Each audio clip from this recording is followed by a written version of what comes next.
भगवान श्री कृष्ण इस संसार के पहले मोटिवेशनल स्पीकर कहे जाते हैं। उनके द्वारा गीता और महाभारत के युद्ध में कही गई कई बातें आज भी लोगों को जीवन में एक नई दिशा दिखाती हैं। श्री कृष्ण ने कर्म, धर्म और व्यवहार से जुड़े कई ऐसे वचन दिए हैं जिन्हें जानकर आपको इस संसार में एक प्रेरणा के साथ जीने में मदद मिल सकती है। तो आइए जानते हैं। भगवान श्री कृष्ण कहते हैं कि कर्म का फल व्यक्ति को उसी तरह ढूंढ लेता है जैसे कोई बछड़ा सैकड़ों गायों के बीच अपनी मां को ढूंढ लेता है। श्री कृष्ण कहते हैं, मैं सभी जीवों में विद्यमान हूं, मैं चींटी में भी विद्यमान हूं और हाथी में भी विद्यमान हूं। व्यक्ति कर्म करने से कभी छुटकारा नहीं पा सकता है, इसलिए तुम्हें हमेशा कर्म करते रहना चाहिए, क्योंकि कर्म के बिना तुम्हारे शरीर का निर्वाह भी नहीं हो सकता है। मन शरीर का हिस्सा है। सुख दुख का एहसास करना आत्मा का नहीं, शरीर का काम है। मान अपमान, लाभ हानि, गम और खुशी सब मन का खेल है। मैं हमेशा तुम्हारे साथ और तुम्हारे आसपास रहता हूं, चाहे तुम कुछ भी कर रहे हो। मनुष्य उसके लिए शोक करता है जो शोक करने के योग्य नहीं है और फिर भी ज्ञान की बातें करते हो।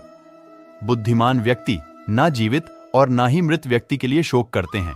मोहग्रस्त होकर अपने कर्तव्य पथ से हट जाना मूर्खता है, क्योंकि इससे ना तो तुम्हें स्वर्ग की प्राप्ति होगी और ना ही तुम्हारी कीर्ति बढ़ेगी। निर्बलता अवश्य ईश्वर देता है, परंतु मर्यादा मनुष्य का मन खुद निर्माण करता है। विषयों का चिंतन करने से विषयों की आसक्ति होती है। आसक्ति से इच्छा उत्पन्न होती है और इच्छा से क्रोध होता है। क्रोध से सम्मोहन और अविवेक उत्पन्न होता है। अमीर बनने के लिए एक एक क्षण संग्रह करना पड़ता है, किंतु अमर बनने के लिए एक एक कण बांटना पड़ता है। जन्म लेने वाले के लिए मृत्यु उतनी ही निश्चित है जितना कि मृत होने वाले के लिए जन्म लेना। इसलिए जो अपरिहार्य है उस पर शोक मत करो। क्रोध से भ्रम पैदा होता है, भ्रम से बुद्धि व्यग्र होती है और जब बुद्धि व्यग्र होती है तब तर्क नष्ट हो जाता है। जब तर्क नष्ट होता है तब व्यक्ति का पतन हो जाता है। धर्म युद्ध में कोई भी व्यक्ति निष्पक्ष नहीं रह सकता है। धर्म युद्ध में जो व्यक्ति धर्म के साथ नहीं खड़ा है, इसका अर्थ है वह अधर्म का साथ दे रहा है, वह अधर्म के साथ खड़ा है। अगर कोई मनुष्य हमारे साथ बुरा कर रहा है तो उसे करने दो, यह उसका कर्म है और समय उसके कर्म का फल उसे जरूर देगा। लेकिन हमें कभी भी किसी के साथ बुरा नहीं करना चाहिए, क्योंकि यही हमारा धर्म है। इच्छा पूरी नहीं होती तो क्रोध बढ़ता है और इच्छा पूरी होती है तो लोभ बढ़ता है। इसलिए जीवन की हर स्थिति में धैर्य बनाए रखना चाहिए। जय श्री कृष्णा।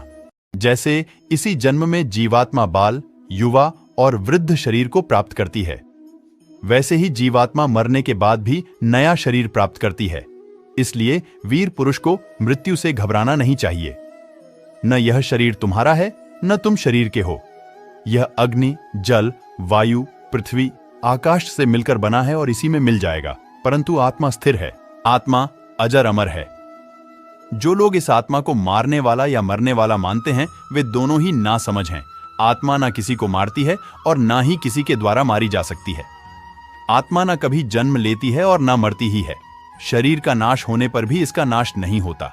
जैसे मनुष्य अपने पुराने वस्त्रों को उतारकर दूसरे नए वस्त्र धारण करता है, वैसे ही जीव मृत्यु के बाद अपने पुराने शरीर को त्याग कर नया शरीर प्राप्त करता है।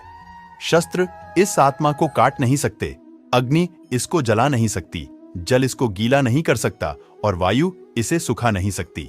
परिवर्तन संसार का नियम है। जिसे तुम मृत्यु समझते हो वही तो जीवन है। एक क्षण में तुम करोड़ों के स्वामी बन जाते हो, दूसरे ही क्षण में तुम दरिद्र हो जाते हो। मेरा तेरा, छोटा बड़ा, अपना पराया मन से मिटा दो, फिर सब तुम्हारा है, तुम सबके हो। भगवान श्री कृष्ण कहते हैं, हे अर्जुन, सभी प्राणी जन्म से पहले अप्रकट थे और मृत्यु के बाद फिर अप्रकट हो जाएंगे। केवल जन्म और मृत्यु के बीच प्रकट दिखते हैं। फिर इसमें शोक करने की क्या बात है? जिस इंसान के चारों तरफ नकारात्मक लोग रहते हैं, उस इंसान का मंजिल से भटक जाना तय है। जिंदगी में सब कुछ खत्म होना जैसा कुछ भी नहीं होता। हमेशा एक नई शुरुआत हमारा इंतजार कर रही होती है। जब परिस्थिति बदलना हमारे वश में ना हो, तब मन की स्थिति बदलकर देखिए, सब कुछ तो नहीं, पर बहुत कुछ आपके अनुरूप हो जाएगा। खुश रहने का एक सीधा सा मंत्र। कौन क्या कर रहा है, कैसे कर रहा है, क्यों कर रहा है। इससे आप जितना दूर रहेंगे, अपने मन की शांति के उतना नजदीक रहेंगे। भगवान या परमात्मा की शांति सिर्फ उनके साथ ही होती है जिसके मन और आत्मा दोनों में एकता हो, जो इच्छा और क्रोध से पूर्ण रूप से मुक्त हो, एवं जो अपने अंदर की आत्मा को सही मायने में जानता हो।